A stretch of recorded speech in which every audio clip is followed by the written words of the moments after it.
Hey everybody, welcome back. Today I want to do this quick video here on my Sapodilla tree. This is the Butterscotch Sapodilla.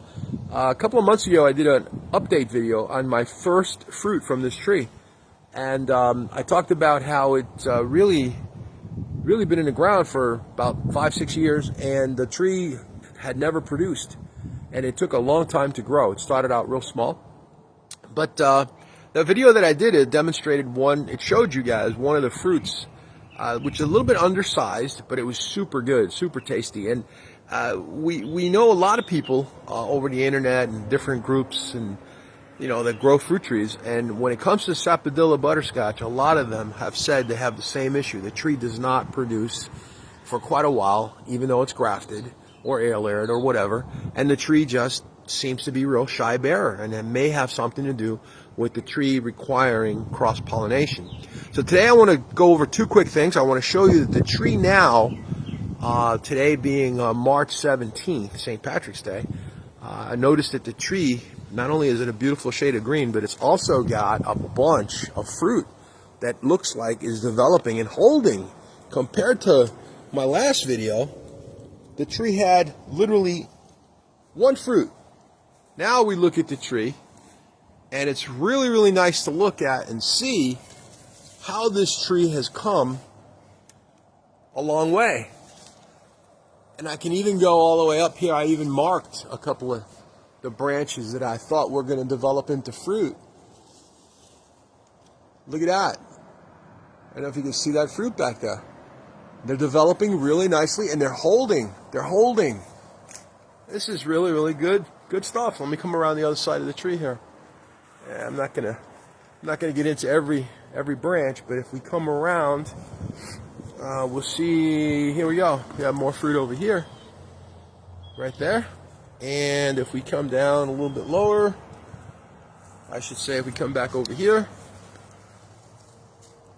I got fruit there. Got some fruit here.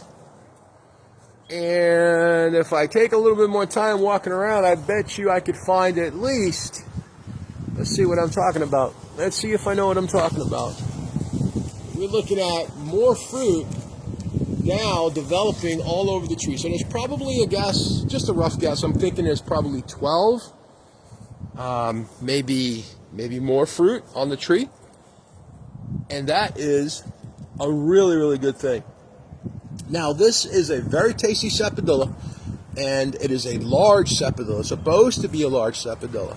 So we're hoping that we're going to get a really nice crop of Sapodilla fruit, and then we will probably, once we harvest some fruit, we're going to go ahead and trim the tree back because it's starting to get pretty tall. It's starting to reach the 11-foot to 12-foot height.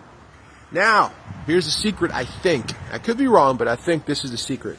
The tree was in here for at least 1.5 to 2 years, and like I said, produced very little fruit. But I tried something. Some people had mentioned that cross-pollination was important. Some people mentioned to take the flowers and squeeze them with your fingers. Some people say go ahead and do cross-pollination with a brush and, take some fruit from one variety to another. And I tried all that.